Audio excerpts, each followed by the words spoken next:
बिस्मिल्लाहिर्रहमानिर्रहीम और अस्सलाम वालेकुम। 10 अप्रैल और पाकिस्तान में बुध की शाम। आज अभी तक की अहम खबरें और मेरा तजिया। आज ईद की शाम है। सबसे पहले तो आपने याद रखना है फ़लस्तीन के मजलूम मुसलमानों को गज़ा में जिस तरह के मजालम वो सह रहे हैं, उनकी ईद के बारे में सोचना है, उनके प्यारों के बारे में सोचना है, उनके लिए दुआ करनी है। उसके साथ साथ आपने कश्मीर के मजलूम मुसलमानों के बारे में सोचना है, उनके लिए दुआ करनी है, उन पर जारी मजालम के लिए अल्लाह से दुआ करनी कि वो बंद हों। लेकिन इसके साथ साथ आपने किसी सूरत इमरान खान को, बुशरा बीबी को और पाकिस्तान की जेलों में कैद खवातीन और सैकड़ों हमारे भाई जो पाकिस्तान की मिलिट्री कोर्ट्स के अंदर जेलों में कैद हैं और सिविलियन कोर्ट्स के अंदर जेलों में कैद हैं और नाहक कैद हैं, झूठे मुकदमात के अंदर कैद हैं और उनको उनके प्यारों से दूर रखा गया। 1 साल से ये लोग कैद हैं और अब तो जावेद लतीफ़ खुलकर इल्ज़ाम मोहसिन नकवी पर लगा चुके हैं। 9 मई का मोहसिन नकवी का मतलब है चौधरी निज़ामुद्दीन, मतलब पाकिस्तान की मिलिट्री इस्टेब्लिशमेंट। तो इसका मतलब ये तमाम लोग झूठे केसेस के अंदर नाहक ये सज़ा काट रहे हैं, कैदें काट रहे हैं। इनके प्यारों के बारे में सोचिए, उनकी ईद के बारे में सोचिए और दुआ कीजिए कि ये जल्द से जल्द जेलों से रहा हों और अपने प्यारों के साथ हों। उसके साथ साथ जब आप ये दुआ कर रहे हो तो आपने जस्टिस काजी फ़ाइज़ ईसा के किरदार को ज़रूर याद रखना है, क्योंकि ये वही जस्टिस काजी फ़ाइज़ ईसा हैं जिन्होंने पहले मिलिट्री कोर्ट्स के खिलाफ फैसला दिया था। जी हाँ, जब पेशावर में एपीएस स्कूल में बच्चों को शहीद किया गया था तो मिलिट्री कोर्ट्स में ट्रायल करने के लिए उन दहशतगर्दों के लिए कानून साजी की गई थी। जी हाँ, पार्लियामेंट से बाकायदा कानून साजी तब करवाई गई थी कि सिविलियन के मिलिट्री ट्रायल हो सकते हैं, मीन उन दहशतगर्दों के, आम सिविलियंस के नहीं। और उसमें भी एक ख़ास मुद्दत बताई गई थी कि इन 2 सालों के अंदर ये मिलिट्री ट्रायल्स होंगे। उससे ना पहले पाकिस्तान में सिविलियंस के मिलिट्री ट्रायल हो सकते थे ना बाद में। तो काजी फ़ाइज़ ईसा साहब ने इवन उस वक्त जब असम्बली से लेजिस्लेशन हुई थी तब भी मिलिट्री कोर्ट्स के खिलाफ फैसला दिया था। और आज जब कोई लेजिस्लेशन नहीं है, कुछ कानून नहीं, तो काजी साहब खामोश हैं। तो इन सब घर वालों को मेरी गुजारिश है, मुझे पता आपको मेरी बात बड़ी मायूब लगेगी, लेकिन झोलियां उठाकर बद्दुआएं देनी चाहिए आज ईद के दिन जस्टिस काजी फ़ाइज़ ईसा और उनके तमाम ख़ानदान को, जिसकी वजह से आज उनके प्यारे जो हैं वो जेलें भुगत रहे हैं, क्योंकि इनकी जिम्मेदारी थी। इन्होंने जानबूझ के उनके प्यारों को जो है वो मिलिट्री कोर्ट्स के अंदर और दूसरी जेलों के अंदर बंद रखा हुआ है। तो इनके जो जिम्मेदार हैं उनको कभी मत भूलिए। अब आते हैं हम अगली खबरों की तरफ। अगली खबरों में जो पहली खबर है वो ये है कि जो इद्दत निकाह और इद्दत का केस है उसमें सरकारी प्रोसिक्यूटर का अचानक ट्रांसफ़र हो गया। आप सोचते होंगे ये क्या हुआ, सरकारी वकील का ट्रांसफ़र क्यों कर दिया। जी हाँ, राणा हसन उनका नाम है। अच्छी माँ के बेटे होंगे और अच्छी तरबियत हुई होगी, इसलिए उन्होंने एक असूली स्टांस लिया अदालत के अंदर। उन्होंने कहा कि इमरान खान के ऊपर और बुशरा बीबी के ऊपर जो केस बनाया गया है, निकाह तो हुआ है लाहौर में, तो केस इस्लामाबाद में कैसे चल सकता है, तो लाहौर में बनना चाहिए था अगर कुछ गलत हुआ है। तो जैसे ही उन्होंने ये बयान दिया तो प्रोसिक्यूटर साहब की छुट्टी करवा दी गई, उनको फ़ौरन हटा दिया गया उस केस से।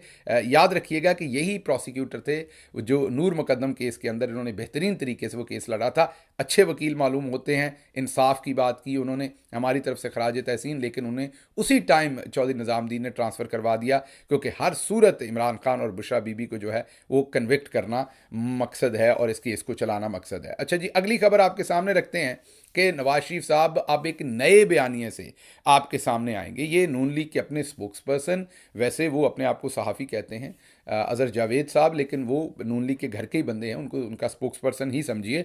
तो उन्होंने ये खबर दी है। जब उन्होंने ये खबर दिया तो वो वही बात करते हैं जो उन्हें मरियम या हसन हुसैन नवाज़ या नवाज शरीफ खुद बताते हैं, क्योंकि वो उधर नवाज शरीफ साहब जहाँ बैठे होते हैं उधर ही बाहर कुर्सी पे वो कहीं अज़हर जावेद साहब हमारे दोस्त साथ ही बैठे होते हैं। तो कहने की बात यह है कि वो बिल्कुल सुन के जो उन्हें कहा जाता है वही रिपोर्ट करते हैं। उन्होंने ये कहा है कि ईद के बाद नवाज शरीफ एक नए बयानिए के साथ आएंगे। वक्त ने एक बार फिर दुल्हन बना दिया है नवाज शरीफ साहब को, मतलब ईद के बाद एक नए बयानिए के साथ लॉन्च होंगे। वो बयानिया क्या है वो हम आपको बनता हुआ अभी दिखाते हैं। ये है जी ईद का दिन और इसकी तस्वीरें। शहबाज शरीफ साहब ने मॉडल टाउन के अंदर ईद पढ़ी है और उसी शहर में रहते हुए नवाज शरीफ ने उनके साथ वज़ीर आज़म, जो इस वक्त के जाली वज़ीर आज़म है 47 के, उनके साथ नवाज शरीफ ने ईद नहीं पढ़ी, मतलब अपनी तस्वीर नहीं आने दी, डिस्टेंस कर रहे हैं। अब आपको लग रहा होगा लड़ाई होगी, यही इन्होंने नया मंजर आपको बेचना है। ये अंदर से एक हैं, ये चोरी के केस ख़त्म करवाने में तो सब कुछ एक है, हुकूमतें बनाने में और लूट मार करने में सब कुछ एक है। अगर नवाज शरीफ को एतराज़ है कि नवाज शरीफ चोरी की हुकूमत बन के बैठ गया, नहीं बैठना चाहिए तो नीचे बेटी क्यों चीफ मिनिस्टर खुद बनी हुई है। तो अब ये आपको मंजन बेचना है कि नवाज शरीफ तो एंटी इस्टेब्लिशमेंट है और शहबाज शरीफ प्रो इस्टेब्लिशमेंट है, तो नवाज शरीफ तो अभी भी वोट को इज्जतों का नारा लगाना चाहता है। ये एक तो पढ़े लिखे नहीं, ऊपर से कोशिश नहीं करते, बयानिया भी नहीं बनाना आता, इसमें तो उसी टाइम सुराख हो जाएगा आपके बयानिए में। लेकिन बहरहाल ये बयानिया आपके सामने ईद के बाद फौरन दिया जाएगा। मैंने आपको पहले ही कहा था जब बेटी और भाई आ जाएगा तो शायद नवाज शरीफ को मुल्क से बाहर जाने की इजाज़त मिल जाए। फिलहाल जब ये दोनों बाहर थे, एक टाइम में किसी एक को रखा जाया करेगा मुल्क के अंदर। फिलहाल ये प्लान है, लेट्स सी आगे क्या होता है। तो नवाज शरीफ को गिरवी रख के गए थे। हुसैन नवाज भी पाकिस्तान के अंदर है, लेकिन वो भी कहीं नजर नहीं आ रहे, चचा के साथ किसी के साथ भी। तो अब ये डिस्टेंस कर रही हैं दोनों फैमिलीज एक दूसरे को, आपकी आंखों में धूल झोंकने के लिए।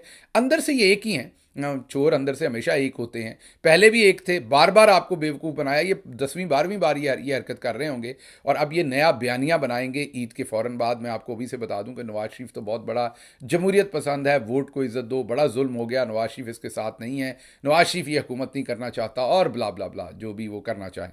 लेकिन आपने याद रखना है कि ये सारा बयानिया झूठा होगा, नूरा कुश्ती होगी और ये दोनों भाई और इनकी औलादें अब मिलकर इस बयानिए पर काम कर रहे हैं। तो इस बात को आपने एक तो याद रखना। उसके साथ साथ राणा सनाउल्लाह साहब ने फिर पैदर पे उसी बयानिए के लिए याद रखिएगा कि जावेद लतीफ़ और जो जो राणा सनाउल्लाह हैं वो दोनों नवाज शरीफ के अहकामात के ऊपर वो काम कर रहे हैं जो आने वाले दिनों में आपको बयानिया बनता हुआ नजर आएगा।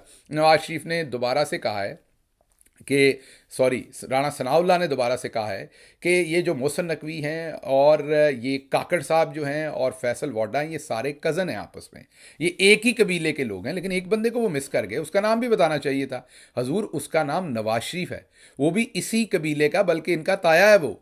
अगर ये कज़न है सारे, इनको इन्होंने कज़न कहा है, तो इन कज़नों का ताया जो है वो नवाज शरीफ है, ताऊ जी हैं वो, और वो बल्कि सुरखेल हैं, जर्नैल हैं इस कबीले के वो, तो उनको आप भूल गए। तो उन्होंने कहा कि अच्छा मोहसिन नकवी की तो बहुत क्लास हो गई है, अब ज़रा वाडा साहब और काकड़ साहब के ऊपर आएंगे। उन्होंने बयान दिया और बीबीसी को एक इंटरव्यू देते हुए उन्होंने ये कहा है कि राणा सनाउल्लाह साहब ने ये कहा है कि मौजूदा जो मिलिट्री लीडरशिप है ना, जनरल आसिम मुनीर और आईएसआई के जो चीफ हैं, ये बड़े ईमानदार हैं और ये बड़े वफादार हैं और इनका कोई इंटरेस्ट नहीं है सियासत में किसी चीज़ में, वो तो फिर पुराने लोग थे। तो फिर जनाब अभी आप एक तरफ मोहसिन नकवी पे अटैक कर रहे हैं, काकड़ पे अटैक कर रहे हैं, एक तरफ आपने अभी वोट को इज्जत दो का बयानिया बनाना शुरू करना है, एक तरफ जावेद लतीफ़ कहते हैं कि इस्तेमाल कर गए। तो वो मुझे ज़रा ये बता दीजिए कि वो गांव का जो है वो जूरा नाई उसने इस्तेमाल किया है इनको, गांव के जूरे नाई ने इस्तेमाल करके तो आपको ये हुकूमत दी है? मुझे ये ज़रा बता दें थोड़ा सा कि ये किसका काम है। ये तो फिर यही मिलिट्री लीडरशिप है ना। तो एक तरफ बीबीसी को आप कहते हैं कि ये बिल्कुल बिल्कुल ठीक है आज की मिलिट्री लीडरशिप, और दूसरी तरफ आप तो ये बयानिया बनना नहीं, क्योंकि ये झूठ का बयानिया सबको पता है कि आप और मौजूदा मिलिट्री लीडरशिप जो है वो एक ही पेज के ऊपर आप लोग मौजूद हैं। अच्छा जी, अगली खबर बहुत ही इंटरेस्टिंग है और वो है बहावल नगर से। बहावल नगर में हुआ कुछ यूं कि एक एसएचओ साहब थे, एक थाने के, रिजवान उनका नाम था। उनको किसी ने शायद दरख्वास्त दी कि कोई पंप चोरी हुआ है, या कुछ लोग मुबैना तौर पर कहते हैं कि कोई नाजायज़ असला या कोई और ऐसी चीज़ थी, और उनको किसी ने दरख्वास्त दी मुद्दई ने। उन्होंने उस दरख्वास्त के ऊपर, जो पुलिस अमूमी तौर पर करती है, एक घर के अंदर छापा मारा। वो हमने आपको वीडियो भी दिखाई थी। वो छापा मारा, वहाँ ख़वातीन को बेइज्जत किया, वहाँ पर जो भी करते हैं ये आप तो देखते ही आ रहे हैं पिछले 2 साल के अंदर जो इन्होंने स्पेशली किया है, और पहले भी उसी तरह का काम उस घर में किया। तो घर वालों ने पकड़ के पुलिस वालों को बांध दिया, उनका असला भी छीन लिया, उनको कुटशुट चढ़ाई और साथ उनकी वीडियो लीक कर दी। अब पुलिस वालों को ये सारी बात नहीं पता थी कि जिस घर वालों ने कुटशुट चढ़ाई उनका एक बेटा एसएसजी में है, चौधरी निज़ामुद्दीन का बंदा है, और वो हमारी बहादुर अफवाज के अंदर काम करता है। बहरहाल पुलिस वालों ने वापस आकर बताया कि जी हमारे साथ ये हुआ, हमने तो ये रोज़ करतूत करनी होती है हजूर, हमने तो रोज़ लोगों के घरों में घुसना होता है बगैर किसी वजह के। तो अगर एक जगह हमें बांध दिया तो ये हमारी तो फिर कुत्ते वाली हो जाएगी रोज़, ये तो दुरुस्त नहीं है हमारे साथ। तो ये तो अगर हमारा ना बैठा, धाक ना बैठी, तो ये क्या बनेगा, ये तो अवाम आज़ाद हो जाएगी। तो फ़ौरन उनके आला अफसरान ने कहा दियो ना ते पर्चे, एटीसी दे, एंटी टेररिज्म दे, जो ये करते हैं। उन्होंने दे दिया जनाब पर्चा दे के शायद को गिरफ्तारी करने की भी कोशिश की उन लोगों की जिनके घर गए थे और उन्होंने इनको बिठा लिया था। अब इस जुर्म में कि पुलिस वालों पर हाथ उठाया, वो वीडियो भी जारी कर दी, पुलिस वालों पर जुल्म किया। हूँ इन्होंने नहीं सी पता कि जिनके कहने पर इन्होंने पूरी पाकिस्तान की माओ बहनों की इज्जतों पे हाथ डाले ही नहीं पुलिस वालों ने, ये तो उन्हीं के घर जा घुसे थे। उसके बाद जनाब थाने में इन्होंने वो पर्चा दिया हुआ था, तो वहाँ पर हम नहीं आपको बताते, ये ज़रा सुनिए हुआ क्या है, इनकी अपनी जुबानी सुनिए और फिर मैं तजिया करता हूं। ये जरा आपने इनकी अपनी जुबानी सुनना है कि ये क्या क्या रहे हैं। अस्सलाम वालेकुम। ये तमाम दोस्तों को मैं एक गुजारिश करना चाह रहा हूँ। ये को 2-3 दिन पहले एक इंसिडेंट हुआ था। रिजवान अब्बास एसएचओ थे थाना मदरसा डिस्ट्रिक्ट भावनगर में ना। वो रूटीन की पेट्रोलिंग गश्त पे थे। वहाँ पे कुछ सस्पेक्टेड लोगों को रोकने की कोशिश की, वो फरार होने की कोशिश की उन लोगों ने। इन्होंने उनको चेज किया और वो कुछ लोग जो थे वो घर में एंट्री हो गई। वहाँ पे पुलिस वाले भी दाखिल हो गए, 2-3 कांस्टेबल्स और एक एसएचओ साहब थे। वहाँ पे उनको यरगमाल बना लिया। सोशल मीडिया पे इसकी एक वीडियो भी वायरल हुई थी। उसमें बाद जो है वो वीडियो वायरल होने पे उसके न्यायिक अफसर ने नोटिस लिया और उन लोगों ने जिन्होंने पुलिस को यरगमाल बनाया था उनके खिलाफ एफआईआर वगैरह जो थी वो लॉन्च कर दी। वो जिन लोगों ने यरगमाल बनाया था वो एक हाजिर सर्विस एसएसजी का कांस्टेबल सिपाही था। बाद में ये आर्मी वालों ने आज ईद की नमाज के फौरन बाद जो है वो सॉरी कल रात जो है वो ये मामला ज्यादा जो है ना वो टेकअप किया आर्मी वालों ने और फौज वालों ने, जिसकी बिना पे एसएचओ रिजवान अब्बास को सस्पेंड कर दिया गया। 2 इसके साथ 3 कांस्टेबल थे उनको भी सस्पेंड कर दिया गया। उन पे एफआईआर दे दी गई 155C पुलिस ऑर्डर और हमसे भेजा में रखने वगैरह की ना जी। तो रात ही एफआईआर भी दी, सस्पेंड भी किया और इन 3 लोगों को जो है ना वो अरेस्ट भी कर लिया। चूंकि वो मुतलका थाने में वो एसएचओ रहा था जिस थाने में एफआईआर रजिस्टर्ड हुई थी, उसमें रखने की उसकी हवालात में रखने की बजाय ये हमारे बैचमेट है अफसार गुजर साहब, ये ए डिवीजन भावनगर में जो पोस्टेड थे बतौर एसएचओ, तो इनके लॉकअप में जो है ना इनको बंद कर दिया गया।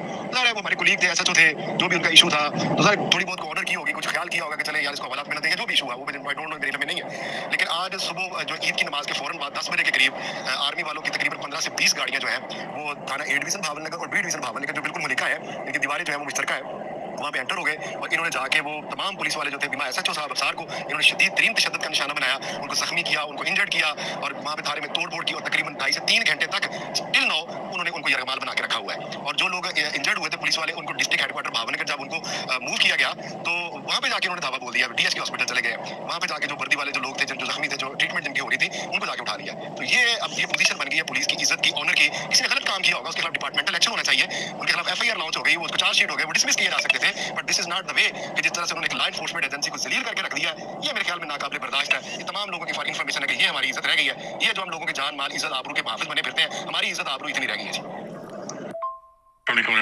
अच्छा जी, ये आपने लास्ट लाइन जो है ना सिर्फ 5 सेकंड की दोबारा सुननी है, क्योंकि इसी में सारी चीज़ पहना है, इसी पे मैंने तजिया करना है। ये ज़रा सुनिएगा। कोई माल बना के रखा हुआ है और जो लोग इंजर्ड हुए थे पुलिस वाले उनको डिस्ट्रिक्ट हेडक्वार्टर भावनगर जब उनको मूव किया गया तो वहां पे जाके उन्होंने धावा बोल दिया, डीएसपी हॉस्पिटल चले गए। यहाँ से सुनिए, वाले जो लोग थे जो जख्मी थे जो ट्रीटमेंट यहाँ से आगे सुनिएगा। तो ये अपनी पोजीशन बन गई है पुलिस की इज्जत की, ऑनर की। किसी ने गलत काम किया होगा उसके खिलाफ डिपार्टमेंटल एक्शन होना चाहिए, उनके खिलाफ एफआईआर लॉन्च हो गई, वो उसको चार्जशीट हो गए, वो डिसमिस किए जा सकते थे। But this is not the way कि जिस तरह से उन्होंने एक लॉ एनफोर्समेंट एजेंसी को जलील करके रख दिया है, ये मेरे ख्याल में नाकाबिले बर्दाश्त है। ये तमाम लोगों की इन्फॉर्मेशन है कि ये हमारी इज्जत रह गई है। वो कहते हैं कि अगर किसी ने कोई जुर्म किया है तो उसके खिलाफ एफआईआर होनी चाहिए थी, कानून के मुताबिक काम होना चाहिए था, तो छितर पैने चाहिए ने। आप लोगों ने इन्हीं के कहने पे, इसी चौधरी निज़ामुद्दीन के कहने पे आपने पूरे पाकिस्तान के लोगों के घरों में घुस के तबाही मचा दी। तब आपको ये कानून याद नहीं था, तब आपको नहीं याद था कि कानून के मुताबिक कार्रवाई होनी चाहिए अगर किसी ने कोई जुर्म किया। हूँ याद आया जो छितर पे ने। सो आपको एक तो छितर और पढ़ने चाहिए। हम भरपूर इसमें पाक फौज के साथ हैं। मारो जी इन्हों तुन के छितर, जिस तरह तुहाडे कहण ते सानू छितर मारते सन पूरे पाकिस्तान नूं, तुन के मारो इन्हों बेशर्मा छितर। सो एक तो मैं बिल्कुल हमारी बहादुर अफवाज को सलूट करता हूं कि दबा कर रखें किली। इनको ये जो अब कानून इंसाफ सब कुछ याद आ रहा है ना, वो आपको याद नहीं करना, इनको याद नहीं आना चाहिए। और कह रहे हैं इनकी एडोसिटी देखें, लुक एट द एडोसिटी, कि ये बंदा कह रहा है कि कानून इंसाफ भी किसी चीज़ का नाम है, तो अगर कोई जुर्म किया था तो कानून के मुताबिक काम करते। आप लोगों ने कानून के मुताबिक किया जो कुछ लोगों के साथ किया। जब आप इनके कहने पर पूरे पाकिस्तान के अंदर लोगों की इज्जतें पामाल कर रहे थे तब आपको याद नहीं था। अब आपके साथ खुद हुआ है तो आपको समझ आ रही है कि ये क्या हुआ है। ठीक हुआ है आपके साथ, बिल्कुल ठीक हुआ है। अब आप दोनों एक दूसरे के साथ जुड़ गए हैं तो अच्छा है। हम तो तमाशा देख रहे हैं साइड पे बैठे। आपके साथ अच्छा हुआ। किसी दिन मैं आज आपको बता देता हूं, वो जो आपका टिकटॉकर आईजी है ना, किसी दिन इन्होंने ही उसको भी चपेड़े लगानी है। ये मैं आपको अभी बता रहा हूं। उसका फेंटा निकलना है, ये मैं आपको अभी बता रहा हूं। आज नहीं तो कल वो आपने जो एक मैडम रोलेक्स और फिर बानो बीबी जो आपने ड्रामे कर छोड़े पुलिस वालों ने, आपको लगता है कि अब कौम आपको माफ़ी देने वाली है? उन तक तो चले, वो तो हमारा और तरह का इदारा है, लोगों का एहतराम और तरह का है, अभी भी है, सब कुछ के बावजूद है। आपका तो नहीं है ना। आप ज़रा दिन अच्छे आने दें, लोग आपसे कानून के मुताबिक बदले लेंगे। ये जहन में रखिएगा। आप ये वाली बदमाशी आपकी नहीं चलनी, और ये आपके साथ दुरुस्त हो रहा है। मुझे तकलीफ एक डेमोक्रेट के तौर पर, मैं किसी सूरत किसी भी इलीगल काम को सपोर्ट नहीं कर सकता, इसको भी नहीं कर सकता। लेकिन जो आपने किया है उससे लग ये रहा है कि आपका इलाज यही है। आपके साथ ठीक हो रहा है, और आपको तब शर्म नहीं थी जब आप इनके कहने पे। अब ये मैं नहीं कह रहा, अब इनके अंदर से इनका एक अपना बंदा क्या कह रहा है, जो खुद पुलिस से है, वो क्या कह रहा है, वो सुनिए। मेरे ख्याल में अब तमाम दोस्त जो मुझ पे तनकीद कर रहे थे, अब वो शदीद तनकीद फरमाएंगे आर्मी पे और आईजी पे और इन सब पे, जो खामोश है आईजी। अब आईजी जुर्रत करे ना कि जी बिठा ले उन सबको, 780 का पर्चा दे आर्मी वालों पे। अब तो मेरे ख्याल किसी की आवाज़ नहीं निकलेगी। मैंने भी तो यही बात की थी कि आप जब कर रहे होते हैं कुछ सोच समझ कर क्या करें। आप किसी के घर जा रहे हैं, वारंट लें, आप किसी घर के। आज वो दौर नहीं है जब आप मेरी बात कर रहे थे जी, मैंने भी बड़े जुल्म किए, मैंने बहुत कुछ किया, तो मुझे पता होता था मैं कहाँ जा रहा हूँ। अब ये जो एसएचओ साहब हैं, आर्मी अफसर के घर घुस गए, एक आर्मी का जो एसएसजी का कांस्टेबल था उसमें घुस गया, फिर उस पर पर्चा भी दे दिया, सब कुछ हो गया। अब मुलाजमीन तो अंदर है, ना एसपी का डीपीओ का कुछ होगा, ना किसी और अफसर का कुछ होगा। तो आप खुद अंदाजा लगा लें कि हम, और कहते हैं ना सराइकी में कहते हैं कि पानी हमेशा नहीं जा खड़े। तो हम बड़े तगड़े हैं पुलिस वाले, जो गरीब मजलूम या जो हमारे हत्थे चढ़ जाए मार मार के उसको थप्पड़ मारें, उसे जलील करें, उसे हथकड़ी लगा के खड़ा करें। आप करें ना हथकड़ी लगा के उसको, आर्मी वाले जो 20 डाले गए हैं उनको खड़ा कर लें, तो मैं मान जाऊंगा। तमाम दोस्तों को जो मेरी बातों पर तनकीद फरमा रहे थे, तो मुझे जरूर जवाब चाहिए उन दोस्तों से जो मुझ पर तनकीद कर रहे थे, कि अब उस बात का जवाब दें, क्या अब पुलिस की इज्जत जो है वो बच गई है? क्या आइंदा वो जो है आर्मी वाले उनके खिलाफ 780 का पर्चा देंगे? डीपीओ साहब और आईजी साहब इसको पुरसू करेंगे? जवाब का मुंतजर रहूंगा। अस्सलाम वालेकुम दोस्तों, अब देखें ये अलमिया है हमारे पाकिस्तान का। हमें दिल करता है हम डूब के मर जाएं। हम पुलिस वाले होके भी हमारा ये हाल है कि एक आर्मी वाले के 2 भाई डाकू हों, पुलिस उनके खिलाफ ऑपरेशन करे, और फिर उसके साथ ये हो कि आर्मी 40-50 जने लेके आए, LMGs, तोपें, सब कुछ अपनी मुसल्ला होके आए, राइफल वगैरह लेके आए। इन्होंने हमारे DVR निकाले, सबसे पहले इन्होंने आके बदमाशी की, थाने पे कब्ज़ा किया। ये देखे हमारे अफसरान को हवालात में ले जाके मुल्ज़िमों के सामने मारा, पीटा, तशद्दुद किया।